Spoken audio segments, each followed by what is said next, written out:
Olá, hoje nós vamos falar sobre grupos alimentares.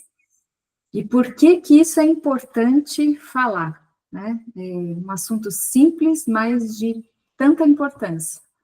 Que a gente vai passar por cada um dos alimentos, assim, como é que eles se juntam, né? Que característica eles têm, para a gente não confundir, assim, quinoa troca pelo quê?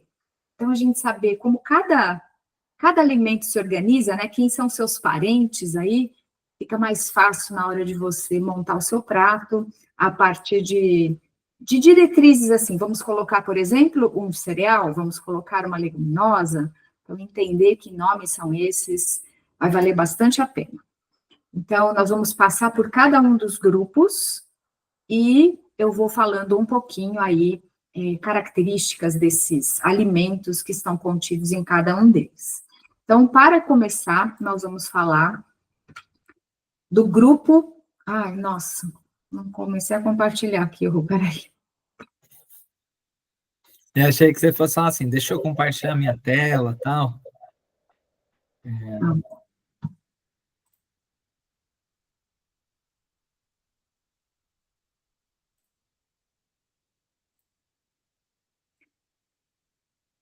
Então, vamos começar mais uma jornada aqui, mais um bloco de conteúdo, e hoje nós vamos falar sobre os grupos alimentares. É bem importante a gente saber, né, a importância, é importante saber a importância de como os alimentos se organizam para a gente poder ter a melhor capacidade de escolher o que colocar, o que substituir, saber, por exemplo, eu troco a quinoa pelo quê, né? A quinoa vai no lugar da onde a chia e a quinoa pertencem ao mesmo grupo. E aí a gente vai falar um pouquinho das características, né, de cada grupo, o que que eles vão trazer para a gente. Aqui nós temos uma aula falando sobre os macronutrientes e a gente já apresenta esses grupos aí de uma outra forma, né, sob uma outra perspectiva. Então, agora nós vamos apresentar o grupo diretamente. E aí eu vou quase que fazer o inverso desta aula que nós temos aqui, que é, a partir do grupo, quais são os nutrientes predominantes ali, para ficar bem facinho depois de você montar as suas refeições. Então, vamos lá. Vamos começar aqui pelo grupo dos cereais e tubérculos, que é como se fosse, basicamente, se a gente imaginar aquele formato antigo de pirâmide que a gente utilizava, né, que, assim, embora ainda bem útil, já não é o instrumento que a gente utiliza mais. Mas os cereais e as batatas, né, os tubérculos, estão praticamente ali na base, né? Essa pirâmide alimentar nossa, ela não ficaria assim tão na pontinha, ela seria quase que um outro elemento geográfico, geométrico. Mas o fato é que, assim, é muito importante que a gente consuma alimentos desses grupos, especialmente dos cereais, porque eles fornecem praticamente uma quantidade muito significativa de carboidratos. Dos 3 macronutrientes que nós temos, né, carboidratos, proteínas e gorduras, os cereais são, assim, se a gente pensar naquele gráfico de pizza, né, a maior fatia dessa pizza vai para os carboidratos. Então, por cereais aqui, nós estamos falando do arroz, que é a base da alimentação de muitos povos, né? Aqui no Brasil é a base da nossa alimentação. A aveia, que é grande conhecida aqui também na nossa rotina alimentar. O centeio e a cevada, que não são grãos tão conhecidos assim, mas eles têm um papel aí em algumas farinhas, né? Em algumas populações é muito comum usar centeio, aí na Europa usa-se bastante pães de centeio, aqui quase não. O milho está aqui neste grupo dos cereais, aí a quinoa, o trigo bem conhecido de todos, especialmente pela farinha, né? O painço, que não é um cereal tão conhecido assim, muita gente conhece como comida de passarinho, mas o painço descascado, o painço com casca é realmente comida de passarinho, mas o painço descascado é um cereal bem legal para a gente fazer algumas preparações, fazer queijo de painço, ou fazer simplesmente ele cozidinho, assim, em adição ao arroz ou em substituição ao arroz. A gente tem o amaranto, que é, assim, bem parecido com a quinoa. Aliás, a quinoa, o amaranto e o painço são bem similares, assim, são em forma de bolinhas, né? Bem pequenininhos.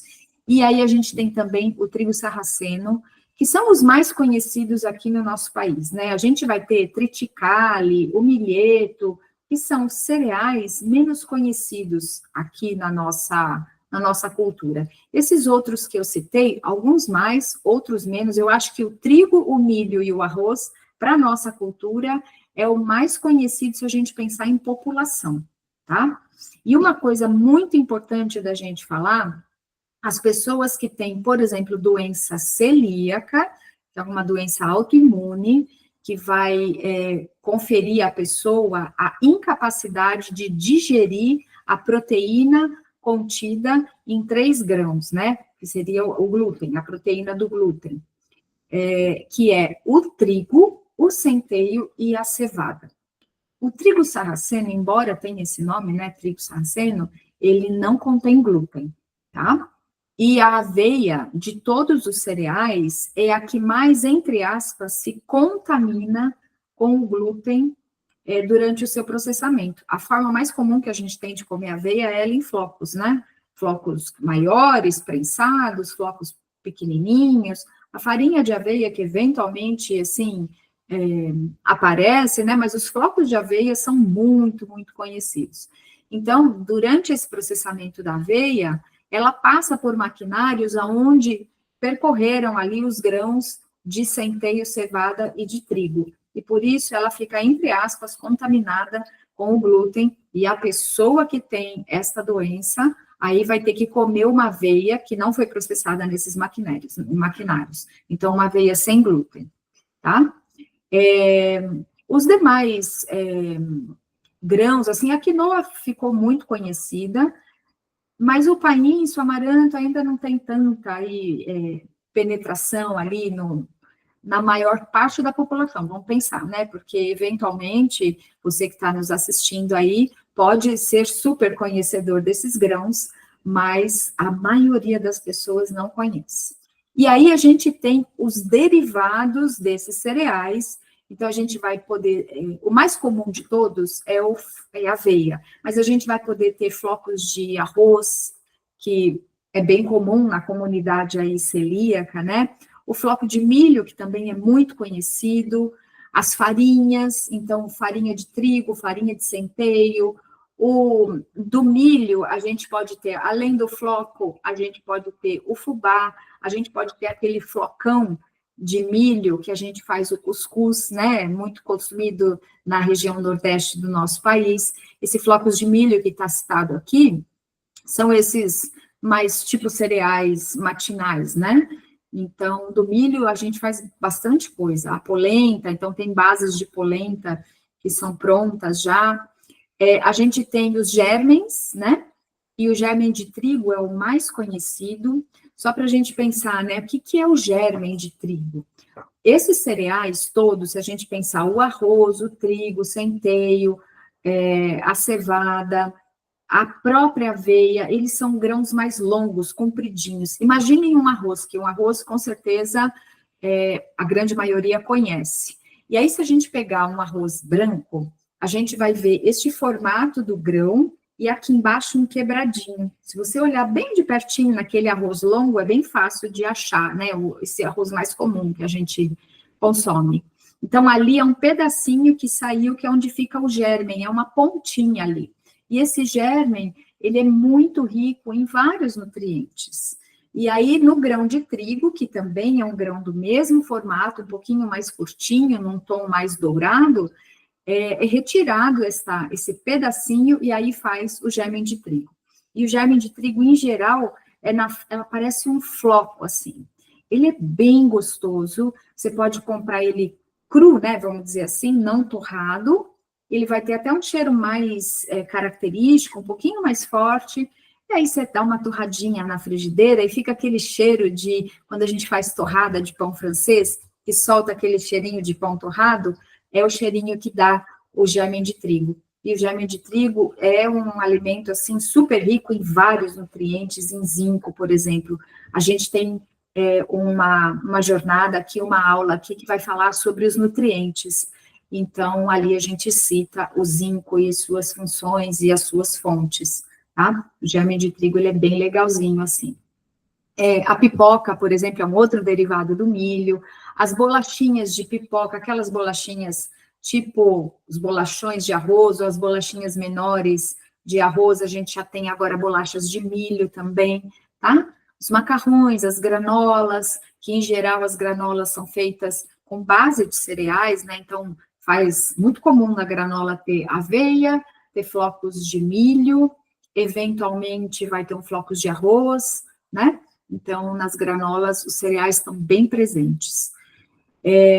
E aí a gente tem os cereais mais refinados, que aí é o arroz branco, a farinha branca, da onde saem os pães brancos, o macarrão branco, as torradinhas, as bolachas, os biscoitos. Então, alimentos ultraprocessados utilizam muito farinha de trigo branca, né? A farinha de trigo refinada. E a gente também tem aula aqui falando sobre o guia alimentar, que faz essas classificações de alimentos in natura, alimentos processados e ultraprocessados, e a gente também tem uma aula aqui falando sobre rotulagem nutricional, para a gente poder entender alguns componentes e algumas nuances aí, os aditivos alimentares, que é bem importante, né, da gente se apropriar deste conhecimento. Então, essas três pontos aqui, esses três tracinhos, eles dizem respeito aos cereais, ok? Aqui embaixo, a gente vai falar, então, dos tubérculos. Eles se encontram no mesmo grupo pela predominância de carboidratos, com o detalhe de que os tubérculos têm um teor de proteínas muito pequenininho em relação ao teor de proteína dos cereais. Então, a média dos cereais é ter aí mais ou menos uns 13% de proteína e uns 65% de carboidrato. Quando a gente vai para os tubérculos, a gente tem aí na casa de 80 e pouquinhos por cento de carboidrato e aí 5, 6% de proteína. Então, existe uma diferença bem significativa, né, no teor aí de carboidratos e de proteínas. O teor de gordura de ambos é bem baixinho. Em geral, quando a gente utiliza esses cereais ou esses tubérculos, muito comum da gente colocar algum óleo, né? Se a gente vai temperar o arroz, se a gente vai comer a batata, eventualmente a gente faz uma salada, um purê, então a gente agrega normalmente gorduras a esses alimentos, né? Esses dois grupos, subgrupos que estão dentro desse grupo. Tá? Então, a maior importância do grupo de cereais e tubérculos é o fornecimento de carboidratos, carboidratos cuja principal função é fornecer energia para o corpo. Então, quando eu falo aqui carboidrato, eu não estou falando, veja só, eu não estou falando só do pão, do macarrão, do biscoito, de massas, de forma geral. Eu estou falando de alimentos bem nobres, que tem os carboidratos como a base da sua formação, tá? Então, este aqui é o grupo dos cereais e dos tubérculos. Aqui embaixo eu coloquei algumas imagens, né? Milho bem conhecido, a mandioca, e aqui embaixo são variações de arroz. Então, o arroz integral, o arroz negro, o arroz branco e o arroz vermelho, tá? Uma imagem que eu peguei da internet, que é um colorido bem bonito. Então, aqui agora nós vamos falar sobre o grupo das verduras e dos legumes. Então, a gente poderia chamar esse grupo de grupo das hortaliças. Hortaliças é o nome genérico que a gente dá para verduras e legumes. E muita gente aí acaba se confundindo, né? As verduras vão pensar que são folhas. O alface, o agrião, a couve, a escarola, a catalônia, a rúcula, o repolho. Então, tudo que é mais folhoso é chamado de verdura. E os legumes, se imaginar aí um tomate, uma abobrinha, uma cenoura, a gente, então, tem um formato menos folhoso, né? O brócolis, a gente fica assim, que está nesse meio, né? Ele é colocado em verdura, mas às vezes a gente fala que é um legume, porque o brócolis acaba tendo as folhas e acaba tendo os floretes. Da mesma forma, a couve-flor. Então, não está errado se a gente chamar de verdura, de legume, isso aí não tem tanta importância, né? Chamando de hortaliça, então, que é o nome mais incomum, mas tá tudo certinho. Vejam que essa é um grupo alimentar muito colorido, muito colorido. A gente tem vermelho, tem verde, tem roxo, tem amarelo, tem cor de rosa, assim, meio rosado, como é, por exemplo, aqui o rabanete. E a grande característica desse grupo é ser um fornecedor de vitaminas, minerais, fibras, que os cereais também têm bastante fibra, então arroz tem bastante fibra, aveia tem bastante fibra, especialmente os cereais integrais, né? Eu acabei não falando, eu falei só dos macronutrientes, mas os cereais também são fontes de vitaminas, minerais e fibras, mas este grupo em especial, o que mais se destaca nele é o teor altíssimo de vitaminas e de minerais. E esse colorido dos alimentos confere essa característica protetora deste grupo, porque eles têm muito antioxidante, né? Essas cores dos alimentos são mecanismos de defesa das plantas contra agressores, né? Como se fosse o sistema de defesa mesmo da planta. E ao ingerirmos esses alimentos, né, essas cores, isso acaba entrando para o nosso sistema, para o nosso metabolismo e atuando como protetor, né? Os antioxidantes aí são antídotos maravilhosos para os radicais livres que são formados em várias reações químicas do nosso corpo, ou quando a gente é exposto, por exemplo, à radiação, à poluição, essas coisas, também faz o nosso corpo produzir radical livre. A gente produz muito radical livre, por exemplo, quando a gente faz exercício, a gente aumenta muito a nossa respiração, a respiração celular, vamos dizer assim, também, e isso acaba colocando, entre aspas, esse lixo, né, aquilo que o corpo não precisa mais, da mesma forma que a gente exala o gás carbônico, né, o CO2, a gente inspira oxigênio e exala o gás carbônico, a célula também exala esses elementos que ela precisa colocar para fora, e cai na nossa corrente sanguínea, e vai ser eliminado pelo suor, pela urina, pelas fezes, né, e pela respiração também. Então, os radicais livres estão ali presentes naturalmente no nosso corpo e são os antioxidantes que nos ajudam muito nessa eliminação, né? Tem vários mecanismos para fazer essa eliminação, mas os antioxidantes têm um papel fundamental. Este grupo, imagina que, assim, o conteúdo de água ali presente é muito alto mesmo. E a matéria, vamos dizer assim, matéria seca, né, onde a gente dosa ali, quanto de carboidrato tem, quanto de proteína tem, quanto de gordura tem, é uma fração muito pequena. Normalmente, na casa aí de 10% de um tomate, imagina assim, um tomate todo, uma abobrinha toda, um pimentão inteirinho, 10% é um conteúdo mais sólido, né, onde a gente vai dosar esses nutrientes. 90%, 80%, 90% em geral é água. Então, ali na água, a gente não encontra carboidratos, proteínas e gorduras. E aí, quando a gente vai fazer, por exemplo, eu pego 100 gramas de um tomate, um espinafre, por exemplo. E aí, eu vou dosar o quanto porcentagem tem, né? Qual é a porcentagem que tem de proteínas, de carboidratos e de gorduras. A gente chega a ter um teor grande de proteínas ali, 30%, 40%, 50%. Mas é só naquele tantico de 10% de matéria sólida mesmo, né? A gente não conta esses nutrientes na água, tá? Então, cuidado quando alguém diz assim que o brócolis tem 46% de proteína. Lembra? Aí você vai lembrar. Bom, 46% em 10% da matéria sólida, né? Os outros 90% acaba não sendo dosado isso. Então, o teor é muito pequenininho, o valor absoluto, o valor em gramas é muito pequeno, o valor em percentual acaba ficando alto. Isso, às vezes, confunde um pouco a nossa cabeça, né? Na hora de fazer as contas.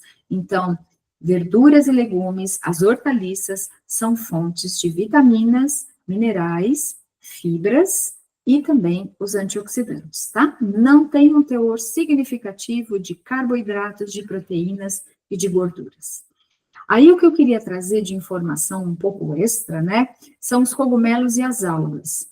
Então, aqui a gente está falando do reino vegetal, os cereais estão no reino vegetal, os tubérculos estão no reino vegetal, as hortaliças estão no reino vegetal, mas os cogumelos e as algas pertencem a outros reinos. A gente tem o reino animal, reino vegetal, o reino algae, que é onde estão as algas, a gente tem o reino fungi, onde estão os cogumelos.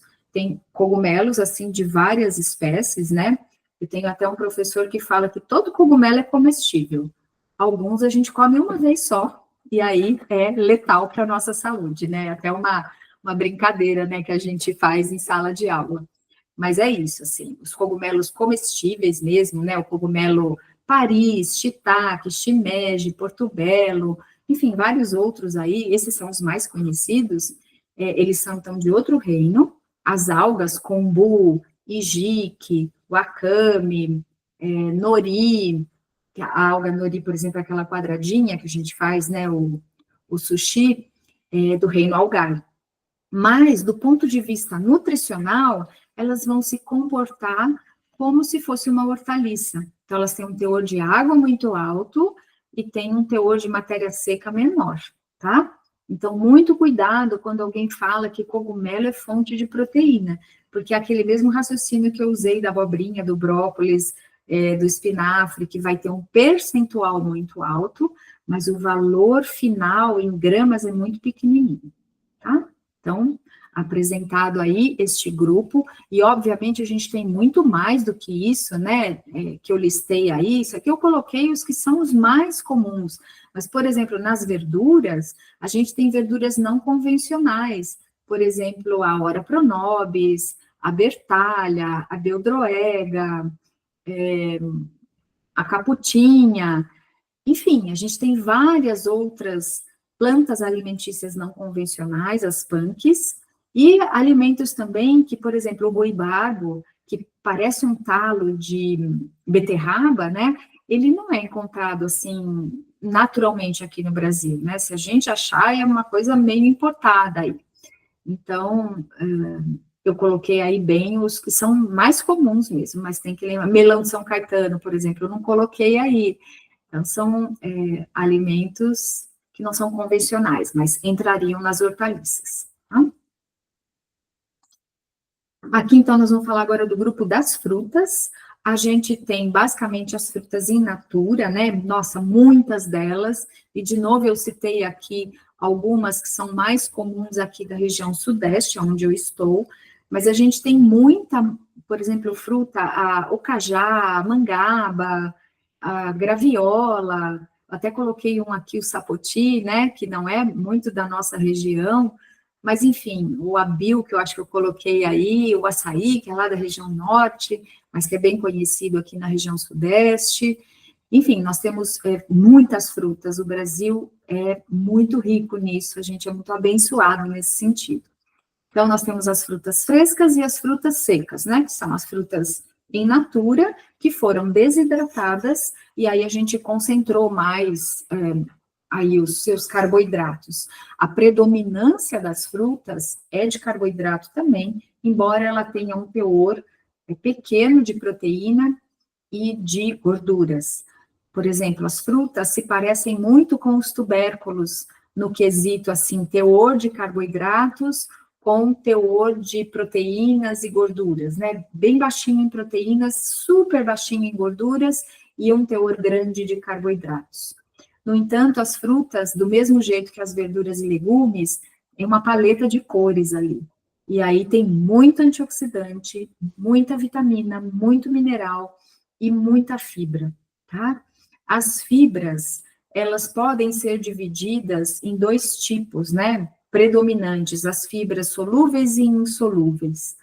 E as frutas, elas têm essa característica de ter tipos diferentes. Se a gente pensar, por exemplo, a polpa da maçã predomina as fibras solúveis, a casca da maçã predomina as fibras insolúveis. E, de novo, estou falando predominância, né? Não é que só tem uma ou só tem outra, tá? A gente pode pensar que as fibras insolúveis estão mais nas verduras, nas folhas, e as fibras solúveis, um pouquinho das insolúveis ali nos legumes. Mas, de novo, existe uma grande mistura aí, eu estou sendo mais didática aqui para dizer, tá? Então, pelo fato das frutas terem um teor de carboidratos muito grande, elas têm uma função muito importante para contribuir com o nosso fornecimento de energia, né? Energia que a gente precisa para movimentar a minha mão, para bater o nosso coração, o nosso pulmão, o fígado trabalhar, os intestinos trabalharem, os rins, o cérebro, enfim, a gente precisa de glicose. A gente tem uma aula aqui falando só sobre os macronutrientes, então, a glicose, que é a menor unidade de um carboidrato, vale a pena dar uma olhadinha para conhecer esses macronutrientes e as suas menores unidades.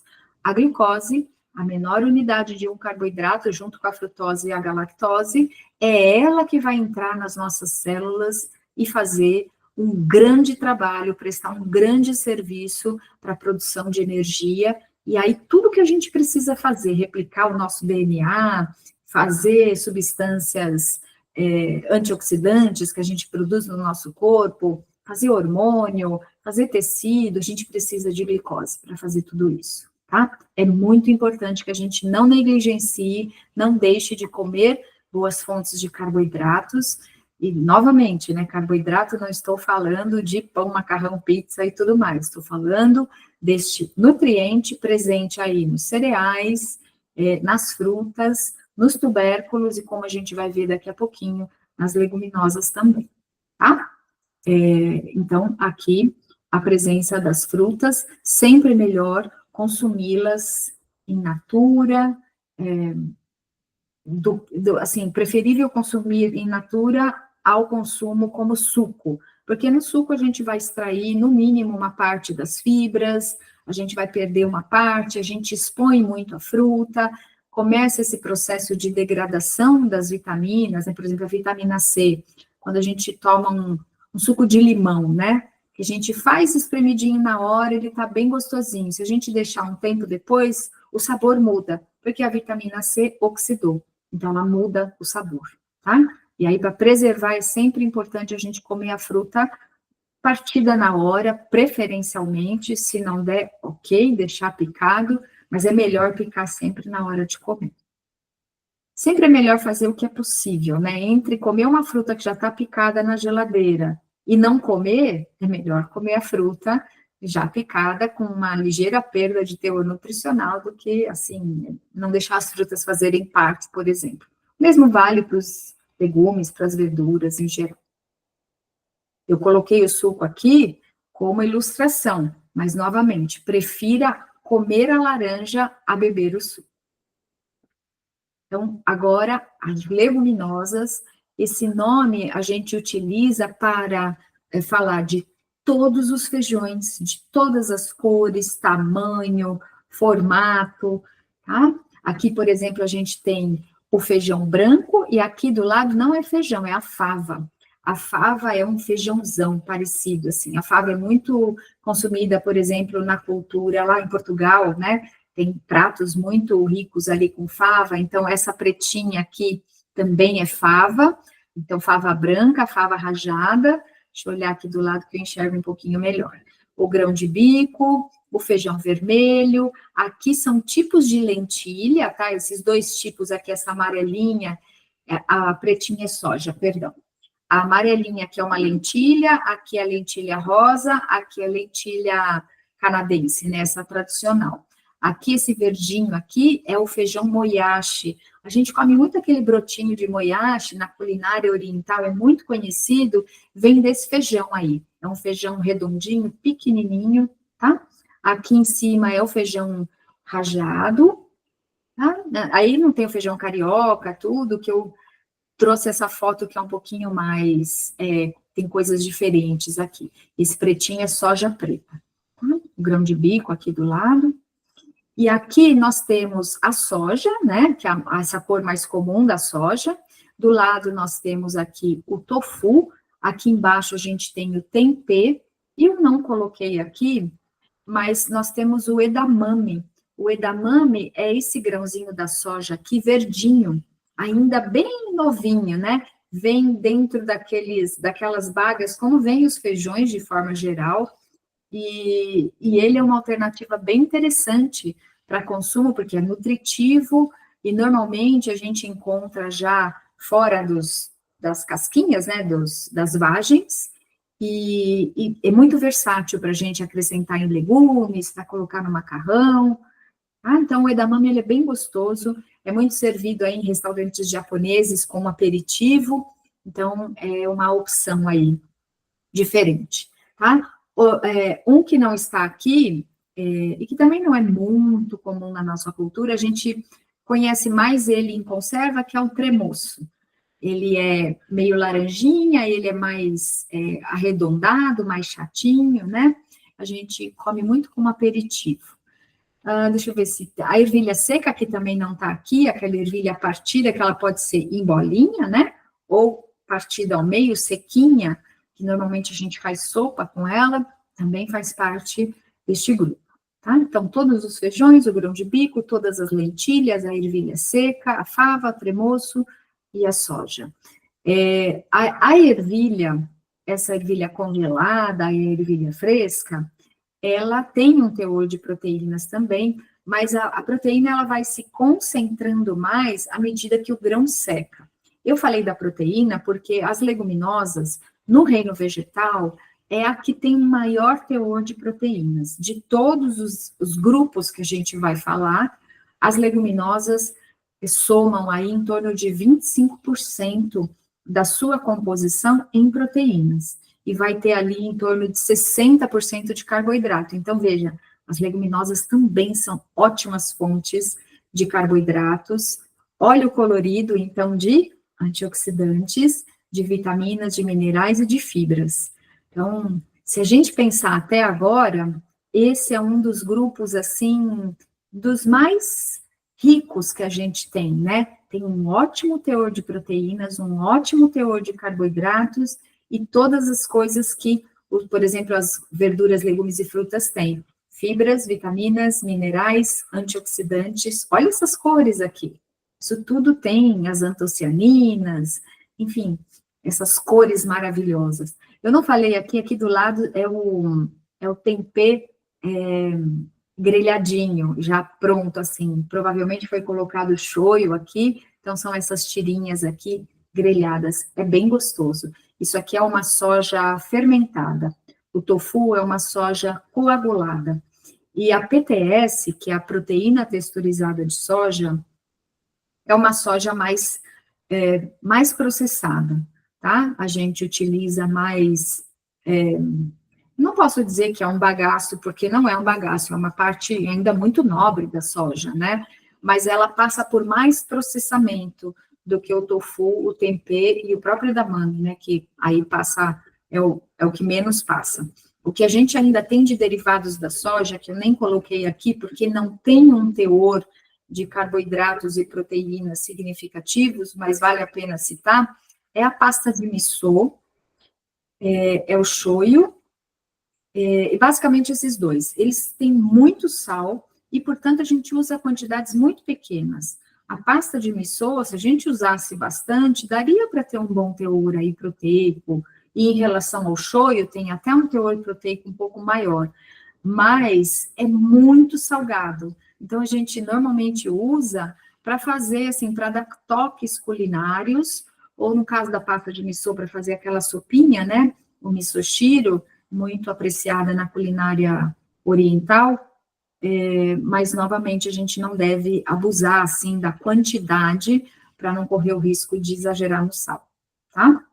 Então, tá aí as leguminosas. Aqui nós vamos ter uma aula, né? Nós temos uma aula que vai falar sobre os antinutrientes, e as leguminosas são o principal ponto que a gente precisa ter de cuidado em relação a este tema, antinutriente, que tem uma aula específica sobre isso.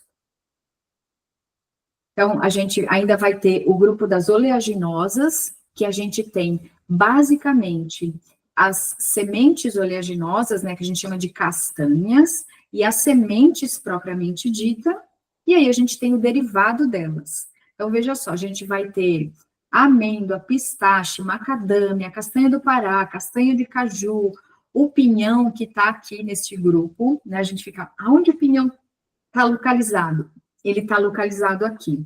E ele e o amendoim, eles têm uma característica um pouco diferente. O pinhão, de fato, pertence a esse grupo aqui, mas ele vai ter um teor de carboidratos um pouco maior e um teor de gorduras um pouco menor, porque gorduras é característica, né? Um teor alto de gorduras é característico deste grupo alimentar.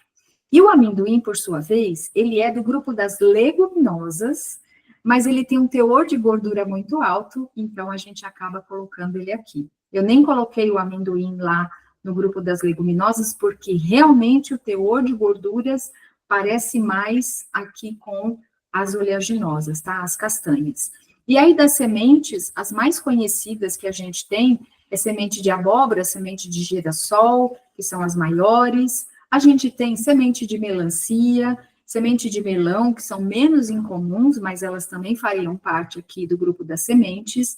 O gergelim, a linhaça e a chia, que são sementinhas menorzinhas, cada uma com características distintas, né? Se a gente for pensar em alimentos que são mais fonte de determinados nutrientes, então nós temos uma aula para falar aqui sobre os nutrientes de destaque, assim, que a gente presta bastante atenção, né, principalmente vitaminas e minerais, e aí a gente fala ali sobre o gergelim, a chia e a linhaça pelas características especiais. Mas aqui o que vale dizer, como eles são muito pequenininhos, eles precisam ser triturados antes de serem ingeridos.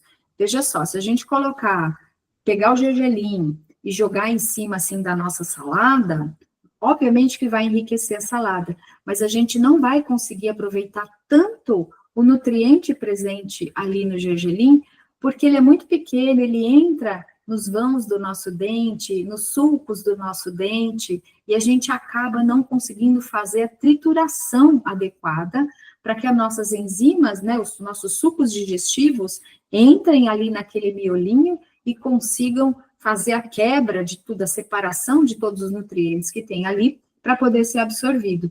Então, a gente tem muita perda quando a gente consome especialmente essas três sementes, sem dar um susto nela no liquidificador, para ela ficar ligeiramente quebradinha, tá? A chia ainda tem uma segunda opção, que é a hidratação.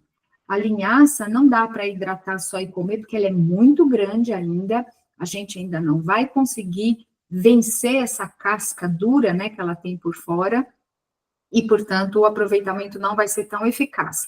Por outro lado, com a chia a gente já consegue fazer uma hidratação, fazer um sagu de chia, fazer um pudim de chia, fazer uma aveia dormida com chia, então é possível fazer isso. E aí, tanto das castanhas quanto das sementes, a gente tem os derivados. A gente vai ter o tahine, que é pasta de gergelim, a gente vai ter pasta de amendoim, a gente vai ter pasta de castanha de caju, pasta de amêndoas, pasta de macadâmia. Essas últimas que eu citei são até relativamente mais recentes no nosso mercado, né? A pasta de amendoim é bem antiga, o tahine também é bem antigo, então existe a possibilidade da gente consumir na forma de pasta, tá? O destaque, então, aqui é para o teor de gorduras. As gorduras têm funções variadas no nosso organismo, nós temos uma aula, então, falando sobre carboidratos, proteínas e gorduras, relembrando, então, essas funções todas eu cito nessa aula, tá? Mas a gente tem que lembrar que as gorduras têm uma função energética muito importante, e, portanto, elas precisam fazer parte da nossa rotina, elas ajudam muito na formação da nossa membrana celular. Nós não podemos excluir as gorduras, mas a gente tem que considerar que carboidratos, proteínas e gorduras têm valor calórico por grama distintos, e as gorduras têm mais do que o dobro de calorias do que os carboidratos e as proteínas, tá? Carboidrato, proteína, 4 calorias por grama, gorduras, 9 calorias por grama, ok? As oleaginosas depois vão ter um teor ali quase que dividido entre proteínas e carboidratos, sendo que proteína é um pouquinho mais do que carboidratos, mas aí é da ordem de 75% de gorduras. Então, no reino vegetal todinho, a que mais tem gordura são as oleaginosas. Uma coisa que eu acabei não comentando e agora lembrei, voltando aqui para as frutas, tá? A gente ainda tem aqui o abacate, que eu não citei, né? E a gente tem o coco aqui. E são duas frutas que fogem um pouquinho dessa característica de ter a predominância de carboidratos.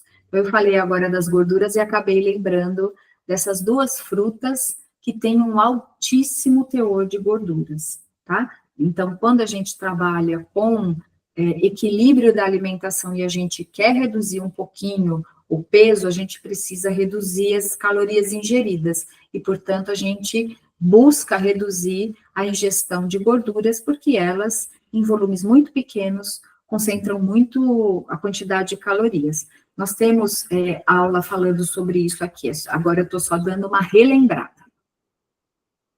Então, agora nós vamos falar do grupo dos óleos, e aí eu coloquei aqui o coco e o abacate, mas eu queria citar e lembrar que eles são, a gente coloca nas frutas, né? Aqui o grupo dos óleos, a gente tem óleo extraído de vários alimentos, tá? E a gente tem de origem vegetal e a gente tem também os óleos, né? Que a gente não chama exatamente de óleos, acho que até eu deveria utilizar o termo óleos e gorduras. O nome, na verdade, correto deste grupo, aí foi um erro meu de não ter colocado óleos e gorduras, porque a manteiga e a banha de porco são gorduras, aqui esse primeiro item são óleos, e o coco, por exemplo, a gente tem os dois formatos. A gente tem quando ele fica, quando está muito frio, ele fica durinho, que nem uma gordura da manteiga, né, mais sólido, se coloca na geladeira, por exemplo. E quando está muito calor, o coco fica na forma de óleo mesmo, fica na forma líquida. De forma geral, a diferença entre óleos e gorduras é essa que em temperatura ambiente os óleos são líquidos e as gorduras são sólidas, se a gente considerar um conceito bem simplesinho, tá? Aqui a azeitona é da onde a gente extrai o azeite, a gente poderia dizer que a azeitona é um fruto, e aí fica meio complicado da gente colocar, é verdura, é legume, é o quê? Então, algumas classificações botânicas não são compatíveis com as classificações nutricionais. Então, daí dizer que a azeitona acabou parando aqui no grupo dos óleos e das gorduras, tá?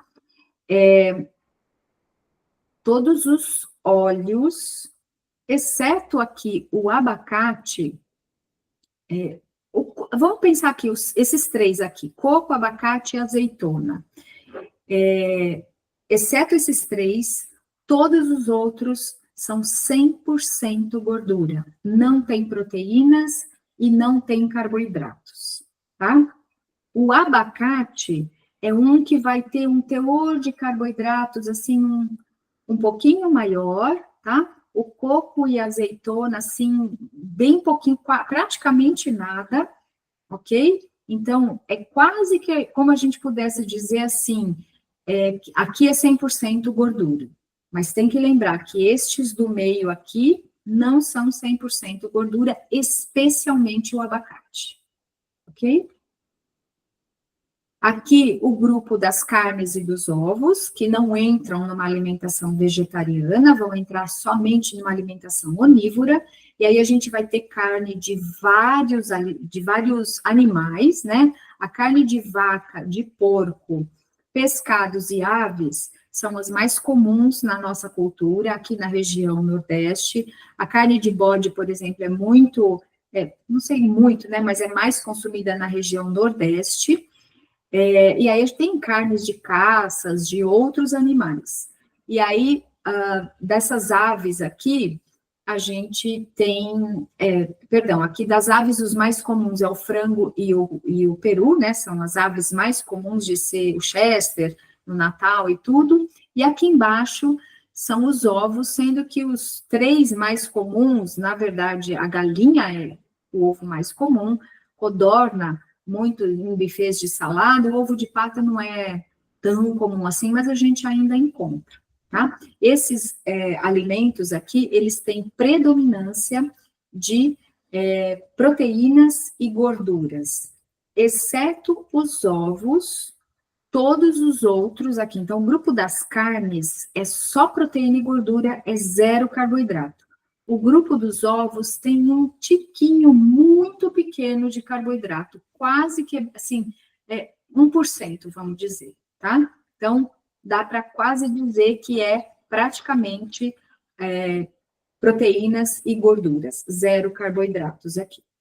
E as proteínas, a gente já falou do papel estrutural dela, né, em outra aula. Os laticínios, então, são um grupo diferente. Então, carnes e ovos estão no mesmo grupo, tá? Aqui, grupo das carnes e dos ovos. Aqui, grupo dos laticínios, onde estão os leites dos mamíferos que são mais consumidos, normalmente leite de vaca e leite de cabra, são os mais consumidos. Aí, o iogurte coalhada também basicamente de vaca, que é mais comum de se encontrar, os queijos, e aí dos queijos, a búfala, né, fornece leite para a produção de queijo, e manteiga normalmente é feita do leite de vaca, tá? Então, aqui nos laticínios, lembra, manteiga é 100% gordura, entrou lá no grupo das gorduras, mas aqui, a gente vai, eu estou separando a colocação dos laticínios, vocês já vão entender daqui a pouquinho, para dar um contexto sobre a utilidade ou a necessidade, a palavra melhor é essa, a necessidade dos grupos alimentares. Então, laticínios contemplam tudo isso, a predominância é de gorduras, depois de proteínas, e somente no leite, um pouquinho no iogurte, que a gente tem de carboidratos, tá? Mais no leite mesmo, e a manteiga é 100% gordura. Os queijos, eles vão variar aí de 65% a 75% de gordura. Os açúcares, então, todos os açúcares são 100% carboidrato. Açúcar de qualquer tipo. O branco e o mascavo, que tem uma diferença grande em composição, né? O branco passou por muito processamento, muito refino, muita substância para deixar ele naquela cor branca, mas ele vai ter o mesmo valor calórico que o açúcar demerara, cristal, mascavo, de confeiteiro, agave, mel, melado, enfim, todos esses elementos aqui estão classificados no grupo dos açúcares. A diferença é que o mascavo, o melado, por exemplo, né, aqui o melado de cana, eles vão ter até alguns minerais. Se a gente olhar nas tabelas nutricionais, a tabela TACO, que é uma tabela aqui da Unicamp, a gente encontra um teor de ferro, um teor de cálcio pequeno, né? Inclusive porque a gente consome quantidades muito pequenas desses alimentos, não dá para ser um valor muito grande, ok? Mas todos eles aqui são 100% carboidratos. E aqui, então, numa dieta mais equilibrada, a gente vai ter a necessidade de ter todos esses grupos alimentares, então, os cereais e seus derivados, as leguminosas, que são a maior fonte de proteína, as verduras e legumes, e as algas e cogumelos entram aqui, as frutas, os óleos e as castanhas. Então, numa dieta, para a gente ter saúde, para a gente ter um bom equilíbrio, a gente precisa de todos esses grupos alimentares. Aqui, por isso que eu falei para vocês, né, que eu coloquei ali a manteiga e tudo mais no grupo aqui dos laticínios, porque a gente tem como opção consumir esses alimentos, eles não são mandatórios. Mandatórios são esses grupos aqui. Aqui são grupos opcionais, têm uma função mais gastronômica do que de necessidade nutricional. E os açúcares são totalmente dispensáveis. Os óleos não são, mas os açúcares sim, tá? E ali dos óleos e das gorduras, as manteigas são dispensáveis, ou são opcionais, vamos dizer assim, o consumo das mesmas, assim como o coco, tá? O abacate vai depender aí da composição geral da alimentação e da necessidade de se manter o peso corporal. Então, aqui hoje, nessa aula, nesse bloco, nós passamos sobre os grupos alimentares, entender um pouquinho a importância de cada um, a composição de cada um, e tanto a composição em quem participa desses grupos, bem como quais são os nutrientes predominantes nos mesmos. Nessa aula, nós vamos falar um pouco sobre os fatores antinutricionais. São os antinutrientes, como o próprio nome já diz, eles vão contra os nutrientes, mas eles têm papéis até importantes para inibir, por exemplo, a absorção de colesterol no intestino, funcionar como elementos no nosso metabolismo antioxidantes. Então, tem funções positivas e tem algumas funções, por exemplo, os fitatos, né, de roubar alguns minerais. Então, eu queria citar esses 4 antinutrientes aqui e dizer que, do ponto de vista prático, o que a gente se preocupa mais são com os fitatos e as lectinas, porque ambos estão presentes mais nas leguminosas, né? A predominância é nas leguminosas, e uma forma de reduzir a ponto de não causar nenhum mal no nosso organismo é deixá-los de remolho. Então, a gente deixa de remolho na água de 8 a 12 horas, e a gente tem o teor dos fitatos reduzidos a ponto deles não terem a função ou a ação de, o nome certo é quelar, e o nome, assim, mais popular, assim, que a gente pode dizer, é roubar os minerais, tá? Então, os fitatos vão grudar nos minerais, ferro, cobre, zinco, magnésio, cálcio, e vão atrapalhar a absorção. Então, quando a gente deixa de remolho, a planta vai consumir esses fitatos, porque é o elemento que faz a planta brotar. Todos nós já colocamos um feijãozinho aqui num algodão úmido, e aí virou uma plantinha. O que faz este feijão seco virar uma planta é o fitato que está ali dentro. Ele é que faz a planta germinar. E aí, quando a gente deixa aqui de molho, de 8 a 12 horas, a gente acorda essa planta, ela pensa que ela vai germinar e ela começa a consumir o fitato ali dentro, de maneira que umas 12 horas depois, o teor de fitato ali já não tem mais essa capacidade de quelar, né, de grudar e de roubar os minerais.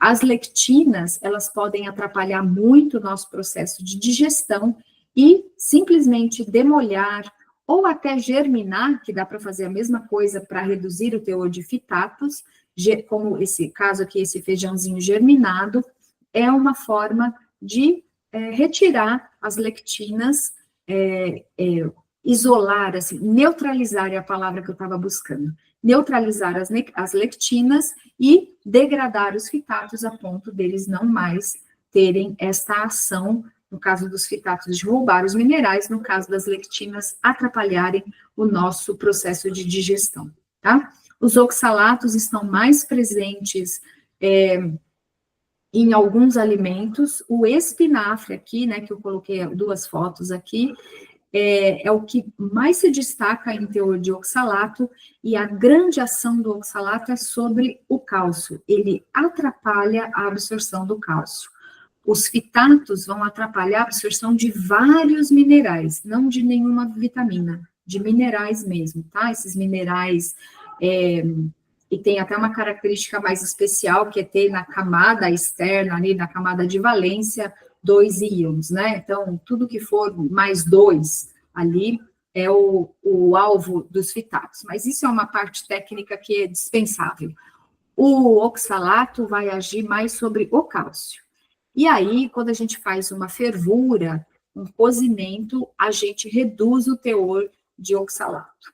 Outros alimentos que têm oxalato é a selga, é uma outra verdura, o cacau vai ter um teor de oxalato, mas a gente usa pouquinho o cacau também, né? Não é uma coisa que vai comer em volume grande.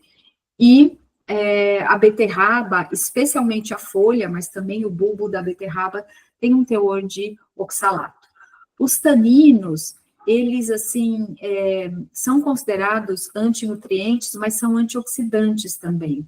E hoje a gente já vê que não tem tanta ação os taninos no nosso meio, né? Por exemplo, o café tem bastante tanino, o chocolate, e a gente normalmente fala para não tomar muito café depois do almoço, para não atrapalhar muito ali esse processo de absorção.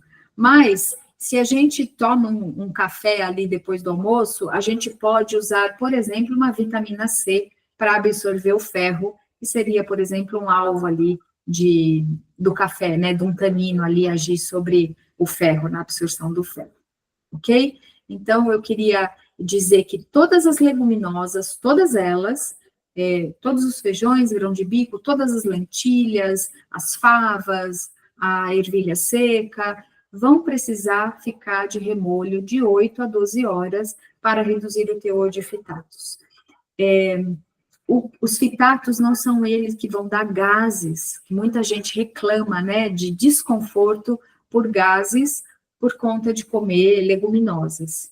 Não são os fitatos que fazem isso, são os açúcares, né, os carboidratos, que são mais difíceis de serem digeridos, presentes neste grupo alimentar, né, nas leguminosas. Então, um remolho aí de algumas horas já ajuda a degradar estes carboidratos, e em pessoas muito, muito, muito sensíveis, aí precisa deixar mais tempo, né? Às vezes deixar 12, 24 horas, e uma técnica culinária muito útil é, depois de deixar de 12 a 24 horas o grão de remolho, colocar para lavar o grão, sempre lavar o grão e colocar para cozinhar com uma água nova, tá? Aí coloca para cozinhar em panela aberta, cozinha uns 10 minutos em panela aberta, vai tirando aquela espuma que vai formando, depois de uns 10 minutos, apaga o fogo, despreza essa água, coloca uma água nova, aí fecha a panela de pressão e finaliza o cozimento. Isso é para quem tem questões com gases com as leguminosas, tá? E, assim, essa medida de só deixar de 8 a 12 horas para reduzir os fitatos não resolver, porque na maioria dos casos resolve, mas tem gente que é muito, muito, muito sensível, aí essa técnica culinária pode ajudar.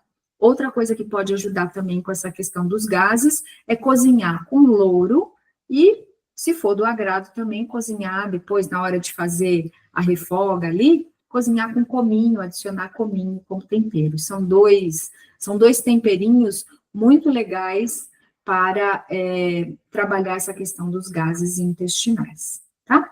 Então, essa é uma aula mais curtinha, da gente dar uma passada por esses antinutrientes, pensando em preservar alguns nutrientes importantes na nossa rotina.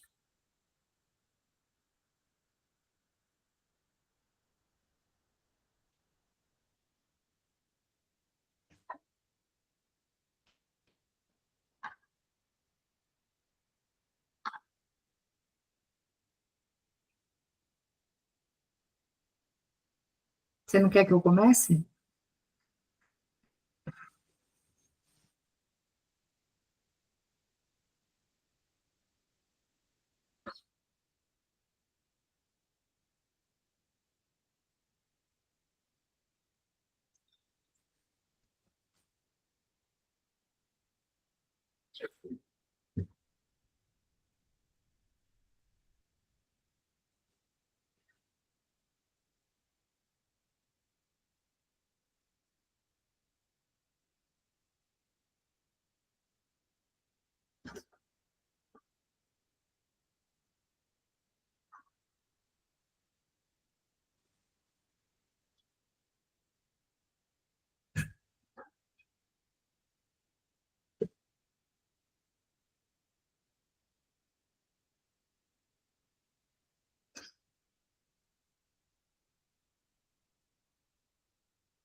Vai? Oi. Oi. Pausou a gravação Não, eu não sei pausar aqui no no Faton? Faton, eu sei, não sei pausar no Meet. Você vai seguir? Você terminou? Desculpa, eu estava... Não, eu não terminei, ainda tem mais uma. Ah, tá. Vou seguir, tá? Tá bom. Demorou, né? Achei que a aula ia ser rápida, acho que eu falei demais. Arrasou, mãe. Parabéns. Vou começar, tá? Tá bom.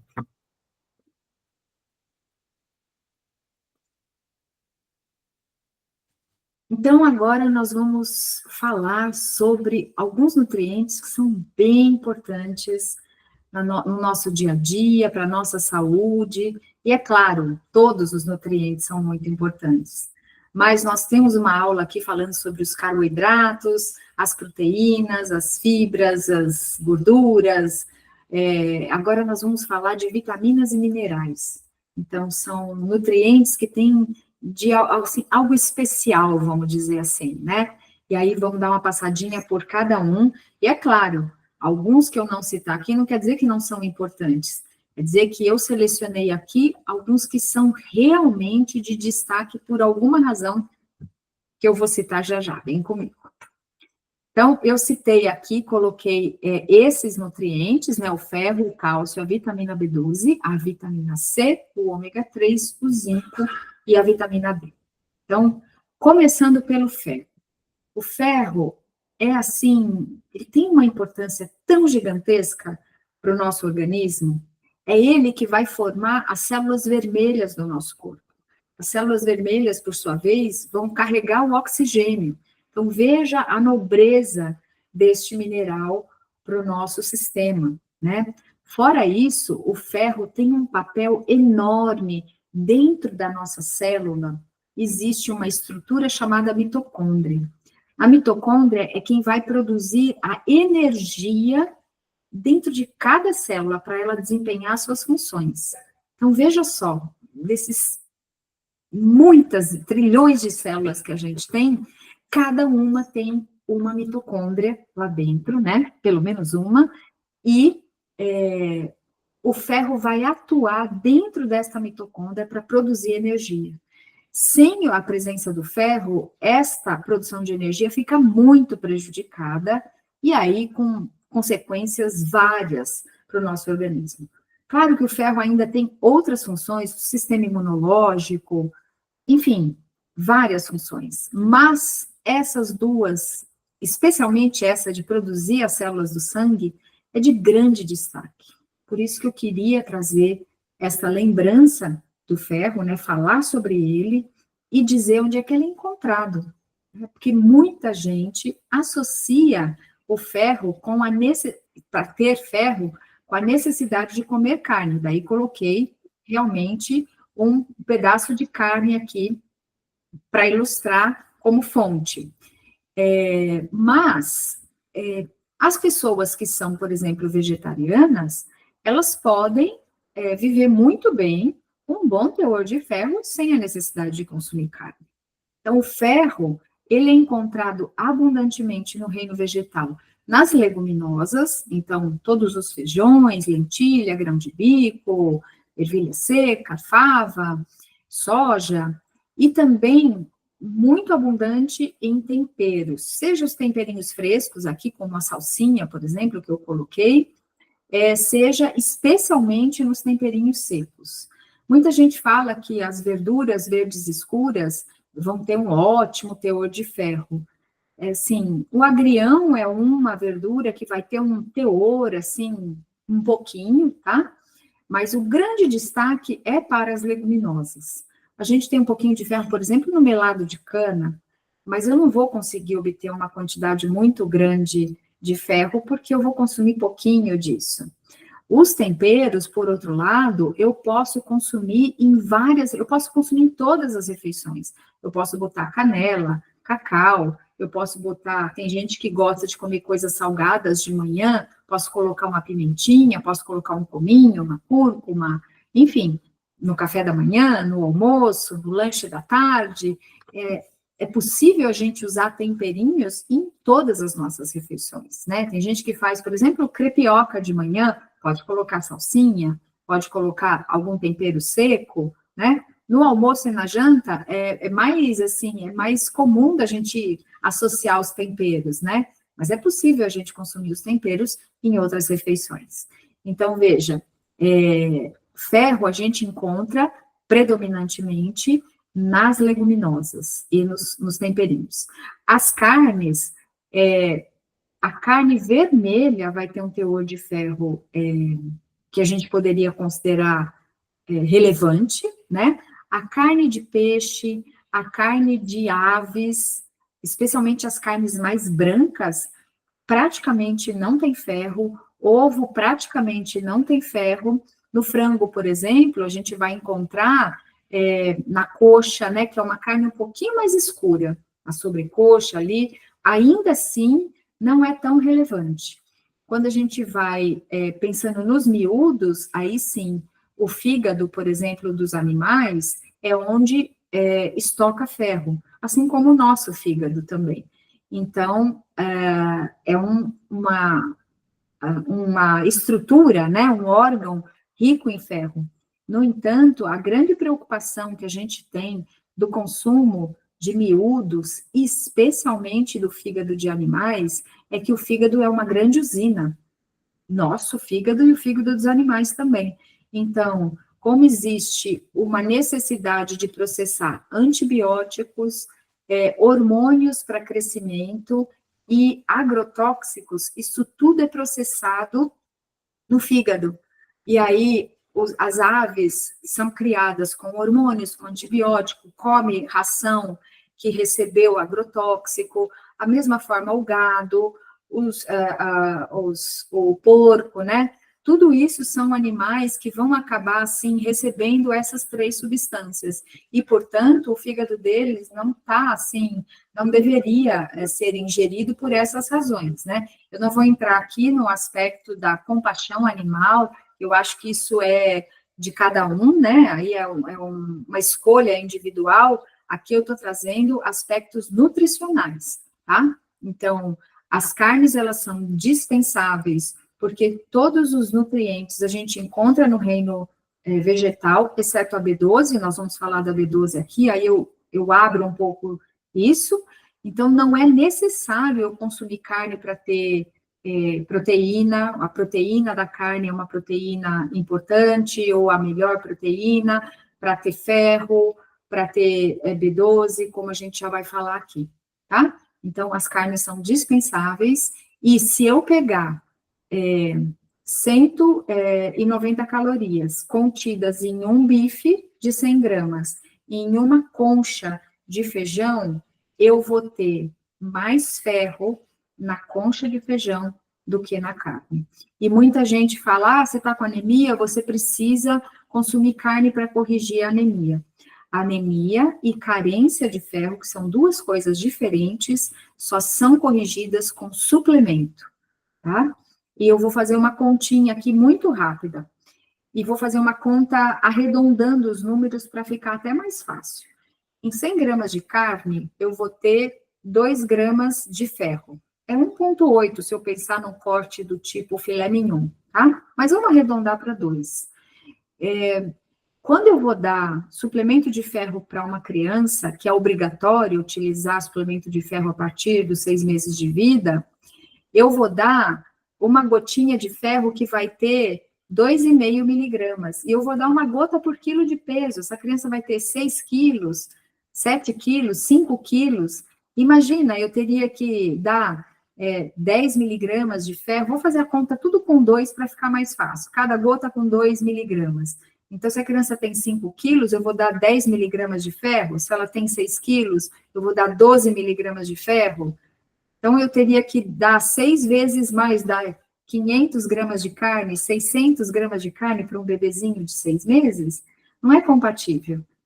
Uma conta até assim, pensando numa mulher, eu vou dar 30 miligramas de ferro para uma mulher, 40 miligramas de ferro para uma mulher que precisa fazer uma correção, né? É bastante, 40 miligramas dividido por 2, né? 40 miligramas de ferro, se eu fosse dar em gotas, eu teria que dar 20 gotas, né? Eu teria que dar 2 quilos de carne. Não tem como, é muita coisa.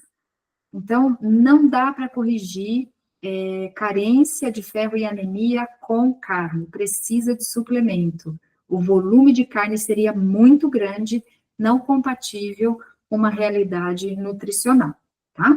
Então, fica aí a orientação para o consumo de ferro. É claro, eu vou ter ferro nos outros alimentos, em quantidades menos significativas. Aqui eu coloquei o que é mais significativo e que vale a pena ter no dia a dia. Leguminosas e temperos, isso não pode faltar. E o ferro precisa ser, as leguminosas precisam ser colocadas de remolho para que este ferro seja bem aproveitado. A gente tem uma aula aqui falando sobre fatores antinutricionais, e aí dá uma olhadinha na aula para saber do que eu estou falando, senão esses fatores antinutricionais vão atrapalhar a absorção, por exemplo, do ferro. O cálcio. O cálcio é um mineral que participa de várias funções no nosso corpo, mas muita gente associa o cálcio com os ossos, e de fato é para associar mesmo, porque 99% do cálcio que a gente armazena no nosso corpo está no nosso tecido ósseo e nos nossos dentes. Só que o cálcio tem funções muito nobres. A transmissão do nosso impulso nervoso depende de cálcio. A coagulação do sangue depende de cálcio. Ou a contração muscular, por exemplo, o batimento do nosso coração, depende de cálcio.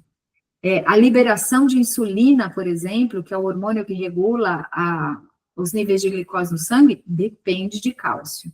Então, o cálcio tem função muito importante, funções muito nobres no nosso corpo. Não é só o tecido ósseo. Quando a gente não consome a quantidade de cálcio suficiente da alimentação, o organismo tira cálcio do osso para desempenhar essas funções nobres no dia a dia. E aí a gente vai perdendo massa óssea, vai levando a um quadro de osteopenia, né, redução da quantidade de cálcio no osso, podendo levar à osteoporose, que é a porosidade do nosso osso. Tá? Então, não é interessante a gente ter uma dieta baixa, né, um consumo baixo de cálcio, e é importante que a gente fique atenta às fontes principais de cálcio. Eu coloquei algumas delas aqui para citar, e aí vocês podem me perguntar onde é que está o laticínio, né? Então, já vou falar já, porque a principal fonte de cálcio, assim, de uma maneira extraordinária, é o gergelim. O gergelim, ele chega a ter, para a gente ter uma noção, né, um adulto vai precisar aí em torno de 1.000 miligramas por dia de cálcio. Uma criança aí de 4 até 8 anos de idade também precisa de 1.000 miligramas. Abaixo de 4 precisa de um pouco menos, e acima de 9 até 19 anos precisa de mais, tá?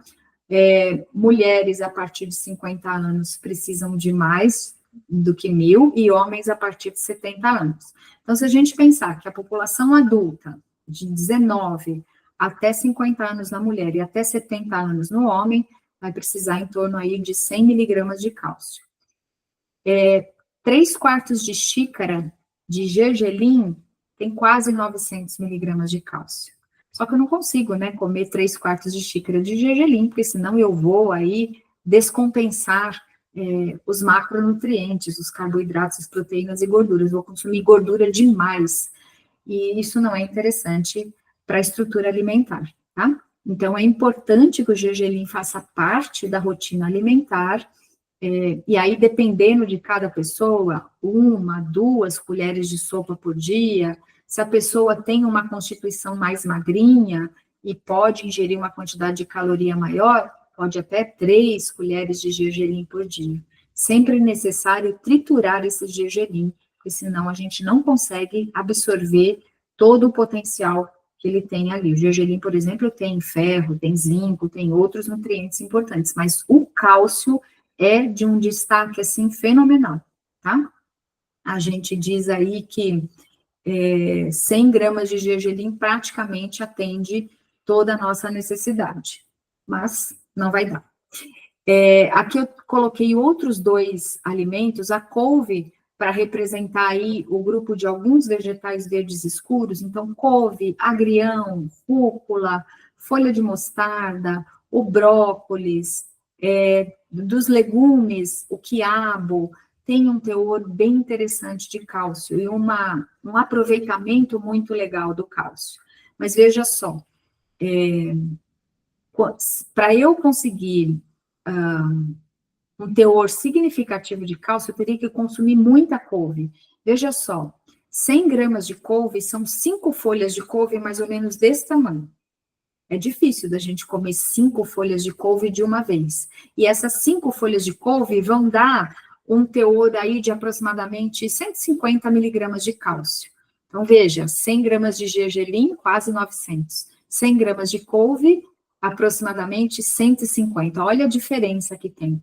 100 gramas de chia vai dar em torno, deixa eu pensar assim, acho que uma colher de sopa de chia, que vai ter uns 15 gramas, mais ou menos, vai ter 60 miligramas de cálcio. 100 gramas de chia tem, se não me engano, 700, 600 miligramas de cálcio, aproximadamente, tá? Só que não dá também para a gente comer 100 gramas de chia, é muita coisa.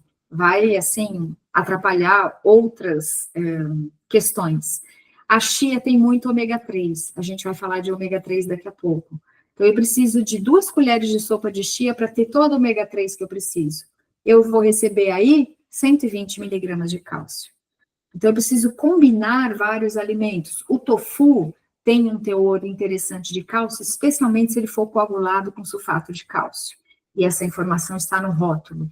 Existem bebidas vegetais enriquecidas, né? Eu tenho leite vegetal aí que em uma xícara de 200 ml tem 400 miligramas de cálcio, 350, 240. Então, essa é a faixa aí, mais ou menos. Hoje a gente tem bebidas vegetais, várias marcas com 400 miligramas num copo de 200 ml. Então, é bem interessante colocar esta possibilidade. O leite de vaca, por exemplo, num copo de 200 ml, vai ter 240 miligramas de cálcio.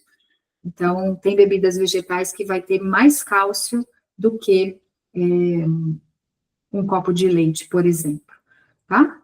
Então, a gente tem aí o gergelim, a gente tem as folhas escuras, a chia, o tofu que for coagulado com sulfato de cálcio, as bebidas vegetais, e é claro, a gente vai ter um pouco na laranja, vai ter um pouco no figo, mas esses são os principais alimentos. E aí, agora nós vamos falar dos laticínios, né? Porque a pergunta fica assim, né? Mas e os laticínios? Então, eu fiz essa tabelinha aqui para mostrar, né? Num copo, então, de 200 ml, aqui eu peguei da embalagem, 220 miligramas. A tabela nutricional fala de 240, tá? A tabela que a gente tem da Unicamp, a TACO. Mas eu peguei da embalagem do leite A, e se alguém preferir, né, tomar um leite de vaca, é melhor sempre aquele leite que fica na geladeira e do tipo A, tá? Aqui um iogurte, esses potinhos de iogurte que tem só 2 ingredientes, leite e fermento lácteo, um potinho aí de 160 gramas vai ter em torno aí de 220 miligramas de cálcio. E aí eu peguei o queijo fresco, que é um queijo que está aí muito presente na mesa de vários brasileiros, 50 gramas, uma fatia e meia de queijo, tem em torno de 205. Então, se a gente fizer a soma disso daqui, dá 645 miligramas de cálcio, que seria o limite de 3 porções máximas recomendadas, um dia foi recomendado pelo Ministério da Saúde, né? Essas recomendações já passaram por várias modificações e, atualmente, a gente não tem uma recomendação assim formal no último guia alimentar, como tinha em versões anteriores. O fato é que, se a gente considerar aí 3 porções por dia, são 645 miligramas de cálcio, ainda não dá, né? Ainda precisa, depende das folhas escuras, do tofu, depende de tudo isso. Só que veja só, olha a quantidade de gordura saturada, que não é a melhor forma de gordura para se consumir, tá? Aí eu coloquei aqui 100 gramas de tofu e coloquei uma ilustração, uma foto que eu tirei, para mostrar 4 quadradinhos de tofu do tamanho de uma caixinha de fósforo, tem 100 gramas. Não é difícil consumir assim, é um pedaço assim bem razoável, dá um tamanho assim, mais ou menos, altinho assim. É bem possível de se consumir 100 gramas de tofu numa refeição, tá? E aí eu peguei de alguns que são coagulados com sulfato de cálcio, então em 100 gramas tem 200 miligramas aqui de cálcio, sem nada de gordura saturada, tá? Então isso é um benefício se a gente for pensar em termos de saúde, tá? Temos um teor parecido aqui, ou com leite, ou com iogurte, ou com um pedaço de queijo, e não tem nada de gordura saturada.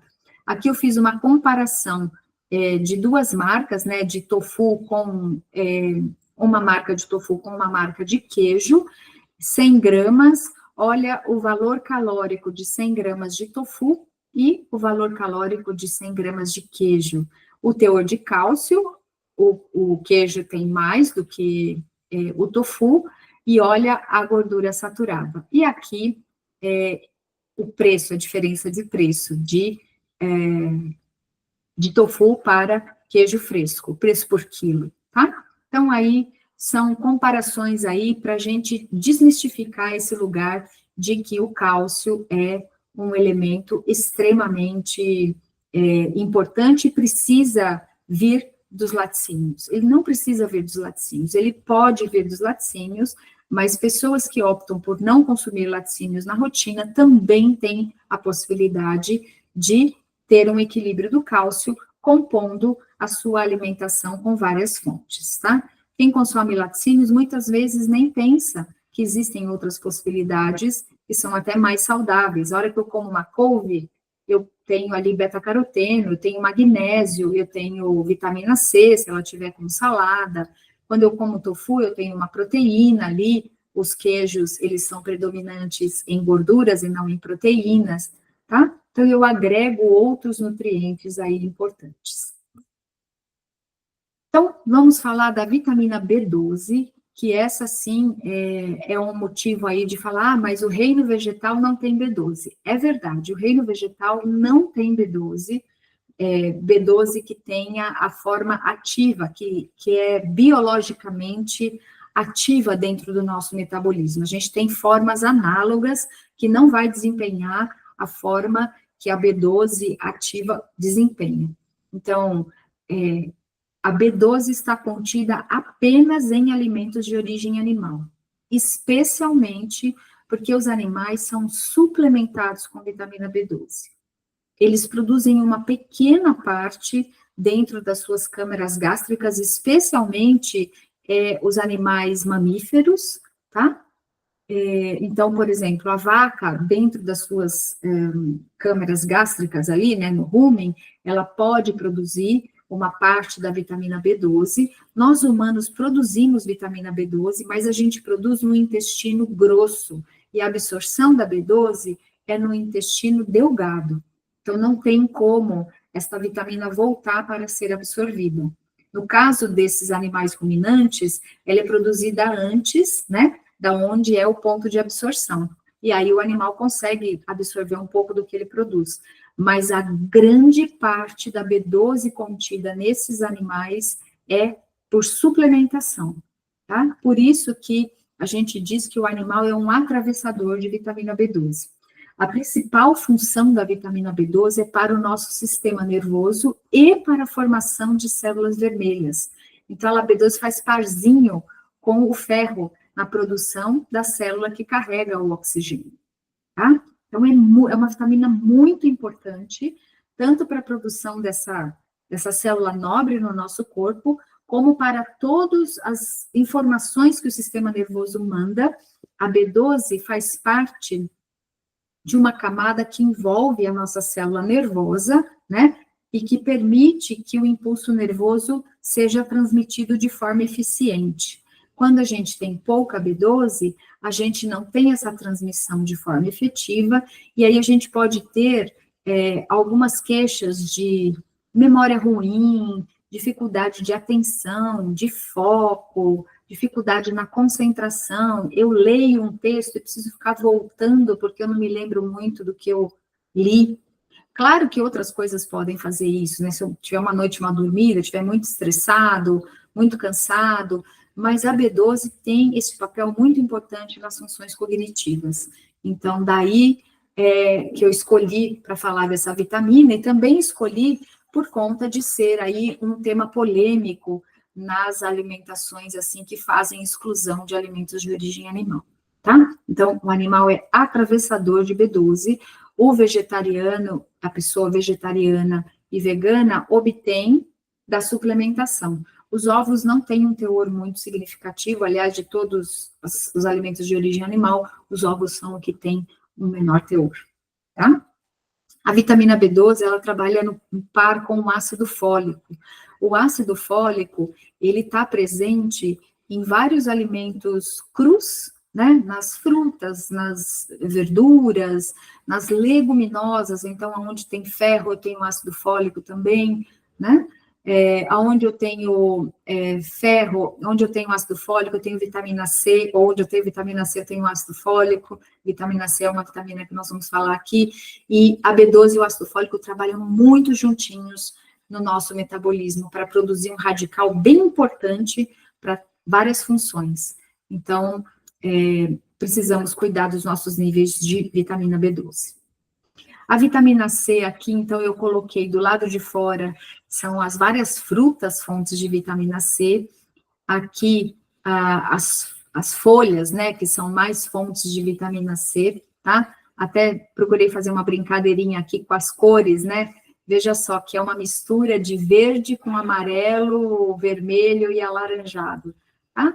A vitamina C, ela é importante para o nosso sistema imune, ela é importante para a produção, por exemplo, do colágeno, ela tem várias funções no nosso corpo. A gente precisa consumir vitamina C, é melhor que a gente consuma direto do alimento. A vitamina C tem a função de ajudar a absorver o ferro presente nas leguminosas, e 70% do ferro presente nas carnes também, que é um ferro igualzinho, né?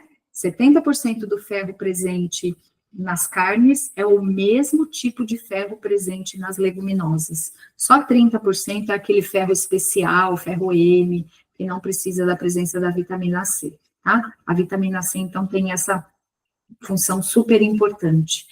E o excesso de vitamina C pode não ser muito benéfico para o corpo. Portanto, se você quiser comer vitamina C, Coloque mais mamão, manga, morango, não só a laranja, né? O mamão, são frutas assim tão corriqueiras, aí a manga e o mamão são frutas que a gente tem o ano todo, tá? E se você quiser tomar uma pastilhinha de vitamina C, pegue uma polpa de acerola e coloca num suco, coloca numa vitamina, né? Embora é melhor a gente consumir as frutas in natura, a acerola é uma fruta que é mais difícil a gente consumir in natura, né? Ela é mais comum de ser consumida na forma de suco. E uma polpa de acerola tem quase o mesmo teor dessas pastilhas de vitamina C encontrada nas farmácias. Então, prefira as frutas e as folhas cruas. A vitamina C, ela é uma vitamina muito sensível ao calor. Então, se o alimento for cozido, uma parte dela é degradada, se transforma. Então, se você preferir comer estes alimentos aqui crus, é melhor para a vitamina C, mas se comer ele cozido, não é que vai perder tudo, vai perder uma parte, tá? Mas dá para fazer assim, uma salada de rúcula com agrião, a couve na forma de salada, o repolho na forma de salada, o pimentão na forma de salada, a salsinha que dá para ir ali como finalização de prato, e dá só aquela abafadinha do quentinho, então não tem tanta perda, tá? E as frutas aí que vale a pena muito consumir. O ômega 3 é uma gordura, assim como o ômega 6, que o corpo não consegue fabricar. A gente não consegue produzir ômega 3 e nem produzir ômega 6. A gente consegue produzir o ômega 8, o ômega 9, outros gorduras da família do ômega, porque o ômega é uma gordura, tá? Um óleo, né? Na verdade, uma gordura, a gente tem que chamar de gordura mesmo. E a gente não consegue produzir. Só que o ômega 6, a gente pega em vários locais. Em qualquer alimento, nos óleos que a gente usa para cozinhar, né? No óleo de gergelim, no óleo de semente de girassol, né? Óleo de girassol, no óleo de soja, no óleo de canola. É muito fácil pegar nas castanhas que a gente consome, facílimo pegar ômega 3, ômega 6. O ômega 3 a gente tem no reino vegetal, na chia e na linhaça. No reino animal, a gente tem em alguns peixes, especialmente nos peixes pescados, assim, peixes que não estão em fazendas pesqueiras. Esses de fazendas pesqueiras, né, peixe criado em cativeiro, eles têm um teor menor. O peixe tem ômega 3 porque quem tem ômega 3 é a alga. Aí o peixe se alimenta da alga e transforma este ômega 3 em EPA e DHA, que são as formas ativas do ômega 3. Então, ao comer um pescado que consumiu esta alga, por isso que eu falei que tem que ser um peixe que viveu livre ali, né, o que é muito difícil hoje a gente encontrar, esse peixe comeu a alga, transformou em EPA e DHA, e quem come a carne desse peixe vai consumir o EPA e o DHA. Quem não consome alimentos de origem animal, não consome pescados, porque não gosta do tipo da carne, vai consumir a chia e a linhaça, só que aí vai consumir o ômega 3, e aí no corpo vai transformar em EPA e em DHA. Então, a diferença é que quando eu consumo chia e linhaça, eu consumo o ômega 3. Quando eu consumo um pescado, eu vou consumir a forma ativa do ômega 3. O nosso corpo tem condição de fazer esta conversão, e a recomendação, então, seria consumir 2 colheres de sopa, aproximadamente, de chia e de linhaça por dia. Lembrando que essas sementes aqui precisam ser trituradas, porque senão a gente não consegue entrar com o suco digestivo no miolinho dela e extrair todos os nutrientes presentes ali, porque não é só o ômega 3 que tem aí. Tem proteína, tem outras gorduras, no caso da chia, por exemplo, tem um teor de cálcio, a linhaça também tem um teor de cálcio, mas menor, né? Tem algumas fibras aí, então é importante a gente consumir, não só para ter, especialmente para ter o ômega 3, mas também vai ter benefício de ter outras coisas. Tem ferro, tem zinco, tá? Existe o óleo dessas sementes aqui, que aí dá para consumir também. O óleo seja adicionando nos alimentos, tomando na colher ou na cápsula. A cápsula eu vou achar o EPA e o DHA, vou achar a cápsula de ômega 3 também, tá? O ômega 3 eu vou achar cápsulas, na verdade, de óleo de peixe ou de óleo de linhaça. Óleo de chia é mais difícil achar em cápsula aqui no Brasil, mas tem também. Então, o ômega 3, ele tem uma função antioxidante, uma função anti-inflamatória, e é uma gordura que a gente não fabrica. Então, precisa comer de segunda a segunda, mesmo pessoas que são onívoras, precisam consumir chia e linhaça, porque a grande maioria dos onívoros não consomem os peixes que são realmente fontes de ômega 3. O zinco é um mineral muito importante para várias funções antioxidantes do nosso corpo, é importante para o sistema imunológico, é importante, assim, para a produção de células reprodutivas. Então, o zinco, ele precisa estar presente em boas quantidades na nossa alimentação. No reino animal, ele é presente nas carnes, predominantemente. No reino vegetal, ele vai estar presente nas leguminosas, que não tem foto aí. Aqui eu coloquei o germe de trigo, que é um alimento bem rico em zinco, a semente de abóbora, que é também um alimento rico em zinco. Aqui a sementinha de gergelim, que também vai ser rica em ferro, eu falei do cálcio, né? O grande destaque dela é o cálcio, mas a semente de gergelim é legal para esses 3 minerais aí importantes: ferro, cálcio, ferro e zinco também, tá? Então, as leguminosas, eu vou obter zinco, eu vou conseguir proteínas, eu vou conseguir ferro, vou conseguir vitaminas, minerais, antioxidantes. Então, leguminosas são bem importantes de serem consumidas e precisa deixá-las de molho. Eu já falei ali para o ferro, que para o zinco, os fitatos também atrapalham a absorção, tá? Então, uma coisa bem legal de se fazer com germe de trigo é usar como se fosse uma farinha, né? A gente, às vezes, é gostoso colocar uma farinha sobre o feijão, comer feijãozinho com farinha, então dá para colocar um germe de trigo torradinho ali. O germe de trigo, como ele é um sabor mais adocicadinho, ele pode ser colocado sobre frutas, ele pode compor receitas, base de panquecas, ele é bem versátil.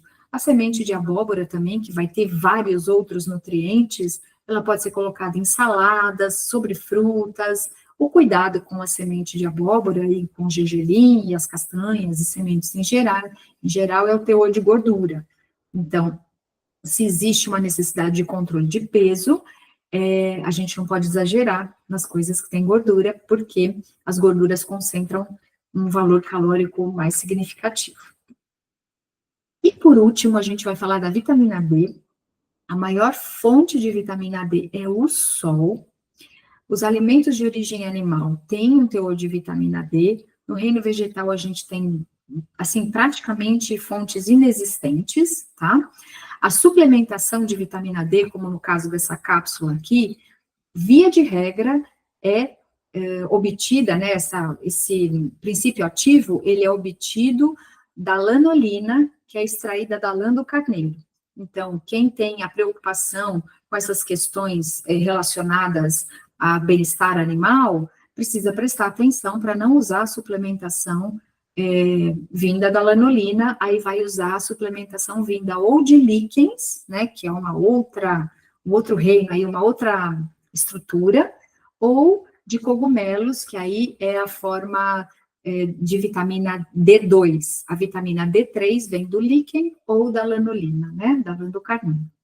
A vitamina D, ela tem uma função extremamente importante na saúde óssea, e ela tem uma função para absorção ou para o metabolismo do cálcio, de forma geral. Ela tem função no sistema cardiovascular, no sistema nervoso, no sistema imunológico. A vitamina D, logo, logo, ela vai deixar de ser uma vitamina, ela vai passar um status aí de hormônio, porque ela tem uma função muito parecida com o hormônio, tá? Então, a melhor forma da gente obter vitamina D é tomando sol, e se houver carência, precisa fazer suplementação. Os alimentos de origem animal não vão dar um teor significativo de vitamina D, embora eles contenham essa vitamina na sua composição, tá? Então, veja só, nós passamos por alguns nutrientes aqui que eu disse de destaque, mas vejam, o beta-caroteno, por exemplo, presente nos alimentos alaranjados, nas folhas verdes escuras, é um potente antioxidante. A vitamina E, que é outro potente antioxidante, a vitamina C também é um antioxidante. A vitamina E está presente nos óleos, nas castanhas. O magnésio, que é muito usado em par com cálcio para a saúde óssea, formas de magnésio que podem ajudar o sistema nervoso, ele é encontrado nas folhas verdes escuras, assim como a vitamina K, que também é encontrado nas folhas verdes de forma geral. Então, a gente tem uma sinergia de nutrientes encontrados em vários alimentos. Um alimento não é um nutriente só. Quando eu falo assim, eu vou comer proteína, o ômega 3, por exemplo, a chia, que é uma fonte de ômega 3, uma fonte, assim, muito importante, tem um alto teor de ômega 3, ela não é só isso, ela tem outros nutrientes, como eu falei. Quando eu vou comer uma leguminosa, eu não estou consumindo só ferro, só zinco, eu estou consumindo várias vitaminas do complexo B, eu estou consumindo cobre, eu estou consumindo vários outros minerais, tá? Então, a variedade, a diversidade que vai enriquecer o nosso corpo, né? Ou vai abastecer o nosso corpo dos vários nutrientes importantes para o nosso metabolismo. Então, é bem importante você ter uma alimentação variada, colorida, especialmente e principalmente com base vegetal e integral.